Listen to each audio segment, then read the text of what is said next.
इथे फक्त दागिने नाही तर पिढ्यानपिढ्यांचा विश्वास मिळतो. परंपरेची झळाळी आणि विश्वासाची खात्री.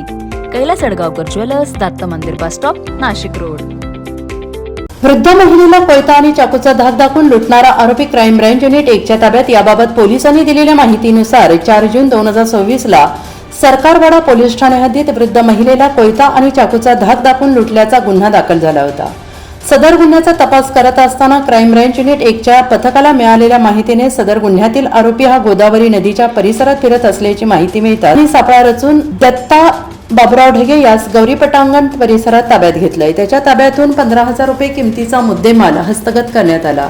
त्याच्याकडे गुन्ह्याबाबत चौकशी केली असता त्याने गुन्ह्याची कबुली दिली. सदरची कामगिरी पोलीस आयुक्त संदीप कर्णिक, पोलीस उपायुक्त किरण कुमार चव्हाण, सहाय्यक पोलीस आयुक्त संदीप मिटके यांच्या मार्गदर्शनाने क्राईम ब्रँच युनिट 1 वरिष्ठ पोलीस निरीक्षक अंचन मुदगल, पोलीस उपनिरीक्षक चेतन श्रीवंत, रमेश शिंदे, दत्तात्रय फोटे, पोलीस हवालदार महेश साळुंखे, रोहिदास लिलके, देविदास ठाकरे, राजेश लोखंडे, मुश्रीफ शेख, पोलीस अंमलदार राहुल पालखेडे, गोरक्ष साबळे, अप्पा पानवळ, राम बर्डे, महिला पोलीस हवालदार शर्मिला कोकणी, मनीषा सरोदे, पोलीस हवालदार सक्राम पवार आदींनीही कारवाई केलेली आहे. NCN न्यूजसाठी रोहनधनी, नाशिक.